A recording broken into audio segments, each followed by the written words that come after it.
योग आयुर्वेद में आपका पुनः स्वागत करता हूं एक नई वनस्पतीय जानकारी के साथ। तो आज हम आपको बताने वाले हैं एक ऐसी वनस्पति जिसका उपयोग करके आपको भूख, शरीर हष्ट-पुष्ट या आपके जो स्किन प्रॉब्लम है उससे आप बच सकते हैं और अपने जोड़ों के दर्द या वात नाशक औषधि के रूप में इस औषधि का प्रयोग किया जाता है। तो इस औषधि के हम आज परिचय के बारे में, इसके रंग रूप के बारे में, इसकी कितनी प्रकार की प्रजातियां होती हैं और इसके फ़ायदे, नुकसान, इसकी सेवन विधि, इसकी मात्रा और इनसे कौन कौन सी मेडिसिन या औषधियाँ तैयार की जाती हैं आदि इस वीडियो में आपको हम बताने वाले हैं। तो आप इस वीडियो को अंत तक देखें और हमारे साथ आप जुड़े रहें। और जुड़ने के लिए आप हमारे चैनल को सब्सक्राइब करें और साथ में बेल आइकॉन को आप ऑल पर क्लिक कर दें ताकि आने वाली जानकारी आपको सबसे पहले मिल सके। तो एक ऐसी ही वनस्पति है जिसको हम चित्रक के नाम से जानते हैं। तो इसको हम संस्कृत में चित्रक दहन अग्नि, कालमूल, हिंदी में चित्रक चीता, मराठी में चित्रमूल, बंगाली में चीता, पंजाबी में चित्रा, अरबी में सैतरज आदि नामों से जानते हैं। आप अपने क्षेत्र में इसको किस नाम से जानते हैं हमें आप कमेंट बॉक्स में जाके बता सकते हैं। ये वनस्पति सारे भारतवर्ष में पैदा होती है, कहीं कहीं इसकी खेती भी की जाती है। इसके पौधे कई वर्ष तक जीवित और हमेशा हरे रहने वाले होते हैं। ये पौधे 3 से 6 फीट के ऊंचाई तक होते हैं। इस पौधे का तना बहुत कम होता है। जड़ के सिरे पर से ही पतली पतली कई इसमें डालियां फूटती हैं जो चिकनी और हरे रंग की होती हैं। इसके पत्ते मोगरों के पत्ते के समान लंबे, गोल और हरे रंग के होते हैं। इसके फूल सफ़ेद रंग के होते हैं जिसमें गंध नहीं आती है। इसके फूलों की कोमल शाखाएं निकलती हैं जो 6 से 12 इंच तक लंबी होती हैं। उसके ऊपर फूल लगते हैं। इन फूलों के ऊपर फल लगते हैं और एक फल में 1 से 2 बीज निकलता है। इसकी छाल कालेपन लिए हुए सादी रंग की होती है। इसकी सूखी हुई जड़ें तोड़ने पर चटकी से टूट जाती हैं। इसका स्वाद तीक्ष्ण और कड़वा होता है। इसकी जड़ की छाल औषधीय रूप से काम में आती है। अधिक पुरानी होने पर यह अनुपयोगी हो जाती है। चित्रक रंग भेद में 3 प्रकार की होती हैं, सफ़ेद चित्रक, लाल चित्रक और नीली चित्रक, जिसको काली चित्रक के भी नाम से जानते हैं। आयुर्वेदिक मतानुसार चित्रक पाचक, रूखी, हल्की पचने वाली, चरपरी, अग्नि, दीपन, कड़वी, गरम, रुचिकारक रसायन, अग्नि के समान पराक्रमी, सूजन, कोढ़, बवासीर, कृमि, कंडुआ, लीवर रोग, संग्रहणी, क्षय, पेट के रोगों को ये नष्ट करती है। लाल चित्रक देह को स्थूल करने वाली, रुचिकारक, कुष्ठनाशक, पारे के बांधने वाली, लोहे को भेदने वाली, रसायन और धातु परिवर्तक होती है। काले चित्रक को खाने से मनुष्यों के बाल काले हो जाते हैं। गाय की सूंघी हुई काली चित्रक को दूध में डालने से आपका दूध भी काला हो जाता है। इस चित्रक की तासीर गर्म होती है और गर्म होने के कारण ये हमारे वात कफ को ये कंट्रोल या नियंत्रण में रखती है। परंतु इस औषधि का प्रयोग नियमित मात्रा या उचित मात्रा में ही करना चाहिए। अगर अधिक मात्रा में करते हैं तो ये आपको नुकसान पहुंचा सकती है। इस चित्रक की जड़ का चूर्ण शहद के साथ अगर आप चाटते हैं तो आपकी नक्सीर तुरंत बंद हो जाती है। सेंधा नमक, अरहर, पीपली और चित्रक, इनको आप सब मात्रा में ले लें और इसका मिश्रित करके आप गर्म जल के साथ सेवन करते हैं तो आपकी अग्नि प्रदीपित होती है। इसके सेवन से आपको घी, मांस और नए चावल का जो ओदन है वो क्षण मात्रा में ही पच जाता है और इसका सेवन आपको 1 से 2 ग्राम की मात्रा में ही सुबह और शाम करना होता है।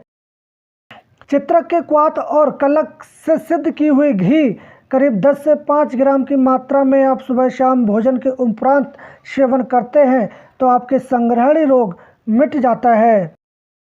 घृत कुमारी के 10 से 20 ग्राम के गूदे को आप चित्रक की छाल के ऊपर 1 से 2 ग्राम चूर्ण लगाकर सुबह और शाम खिलाने से आपकी तिल्ली के जो सूजन है वो मिटती है। चित्रक की जड़ हल्दी अर्क जिसको हम मदार बोलते हैं, उसका पका हुआ पीला पत्ता और धातकी के फूलों का चूर्ण, इनको आप सब ले लें और इनको गुड़ के साथ आप दिन में 3 बार 1 से 2 ग्राम की मात्रा में खाते हैं तो आपका पीलिया या स्प्लीन रोग नष्ट होता है। चित्रक की जड़ की छाल 1 से 2 ग्राम की मात्रा में दही या मट्ठे के साथ सेवन करने से आपके बवासीर के मशे भी सूख जाते हैं। 10 ग्राम चित्रक की जड़ का चूर्ण 2 चम्मच शहद के साथ स्त्री को चटाने से उसका प्रसव सुखपूर्वक होता है। चित्रक की जड़, इंद्रजौ, काली पहाड़ की जड़, कुटकी, अतिश, हरड़, ये सब चीज़ें आप समान मात्रा में लेकर इसका चूर्ण कर लें और 3 ग्राम की मात्रा में आप सुबह और शाम आप सेवन करते हैं तो आपके शरीर के सभी प्रकार के जो वात रोग हैं वो नष्ट होते हैं। जोड़ों के दर्द या संधिवात होने पर आप चित्रक की जड़, आंवला, हरड़, पीपली, रेवन, चीनी और सेंधा नमक, इन सभी चीज़ों को समान भाग लेकर इसको चूर्ण कर लें और 2 से 4 ग्राम की मात्रा में आप प्रतिदिन सोते समय गर्म पानी के साथ लेते हैं तो आपके पुराने से पुराना संधिवात, वायु के रोग और आंतों के रोग मिट जाते हैं। चित्रक की जड़, ब्रह्मी और वच आप समान भाग लेकर इसका चूर्ण कर लें और 1 से 2 ग्राम की मात्रा में दिन में 3 बार सेवन करते हैं तो आपके हिस्टेरिया जैसी बीमारियों से छुटकारा मिल जाता है। अर्थराइटिस या गठिया होने पर आप लाल चित्रक की जड़ को तेल में आप सिद्ध कर लें और उससे मालिश करते हैं तो आपके पक्षाघात और गठिया जैसे रोग से आप छुटकारा पा सकते हैं। इसकी जड़ का चूर्ण और सोंठ, मिर्च, पीपली आप 2 से 5 ग्राम की मात्रा में देने से आप बुखार जो है उसमें पसीना आकर आपका बुखार छूट जाता है। आपके शरीर पर अगर सफ़ेद दाग है, कुष्ठ रोग है, तो आप इसमें सफ़ेद चित्रक को ले लें और दूध या पानी या गौमूत्र के साथ आप उसको पीस कर वहाँ लेप करते हैं या उसको बांधते हैं तो वहाँ जहाँ कुष्ठ रोग है वहाँ छाला पड़ जाता है। छाला पड़ जाने पर आप उसका लेप हटा दें और उस पर नारियल तेल लगाते हैं तो वो छाला ठीक हो जाता है और वहाँ कुष्ठ रोग भी मिट जाता है। तो इस चित्रक का लेप करने से पहले आप थोड़ी सी सावधानी बरतें। अगर इसको सही जगह या स्वस्थ चमड़ी पर लगाते हैं तो वहाँ भी छाला पड़ जाता है और छाला होने पर वहाँ जलन या स्किन काली हो जाती है। गर्भाशय के ऊपर चित्रक को अत्यंत ध्यानपूर्वक इसकी चिकित्सा करनी चाहिए क्योंकि साधारण बड़ी मात्रा में इसको देने से कमर की सभी इंद्रियों में जलन पैदा होती है, दस्त लग सकते हैं और आपको उल्टी भी हो सकती है और दस्तों के साथ आपके गर्भाशय से ब्लड भी आ सकता है और पेशाब आपकी बूंद बूंद आने लगती है और गर्भाशय का संकोचन इतना हो जाता है कि अंत में गर्भपात भी हो सकता है। तो आप इसकी चित्रक के जो उपयोग है उचित मात्रा में या किसी वैद्य के अनुसार ही कर सकते हैं। इस चित्रक का सेवन करने से इस चित्रक जो है हमारी श्वेत इंद्रियों को उत्तेजित करती है और इस चित्रक का सेवन जब हम करते हैं तो हमें पसीना अधिक आता है। तो इस चित्रक का सेवन आप गर्भवती महिलाओं पे ना करें तो ही अच्छा होता है क्योंकि उनके लिए ये गर्भपात का कारण भी बन सकता है। तो चित्रक का सेवन आप उचित मात्रा में और किसी वैद्य या चिकित्सा की निगरानी में ही कर सकते हैं तो ही आपको अच्छा रहता है। इस चित्रक की जड़ को अगर आप डायरेक्ट कहीं स्किन पर अगर बांध देते हैं तो वहाँ जलन होने लगती है और स्किन काली पड़ जाती है। अगर आप इसकी चित्र को उखाड़ते हैं, उखाड़ते समय अगर जिह्वा से आप चाख लेते हैं तो आपकी जिह्वा तुरंत जल जाती है। ये प्रयोग मैंने करके देखा है गलतीपूर्वक और आप ऐसा दोबारा ना करें, नहीं तो आपकी जिह्वा तुरंत जल जाती है और जिह्वा आगे से काली भी पड़ जाती है क्योंकि इतनी ही तीक्ष्ण और ये गर्म होती है। इस चित्र का एक चित्रकादि घृत भी बनाया जाता है जो हमारे लिए काफ़ी फ़ायदेमंद होता है। तो उसको बनाने के लिए आपको चित्रक की जड़ 5 सेर ले लें और उसको कूटकर 1024 तोला पानी में उबाल लेना चाहिए। जब इसका 1/4 पानी शेष बच जाए उसको उतार कर आप छान लें।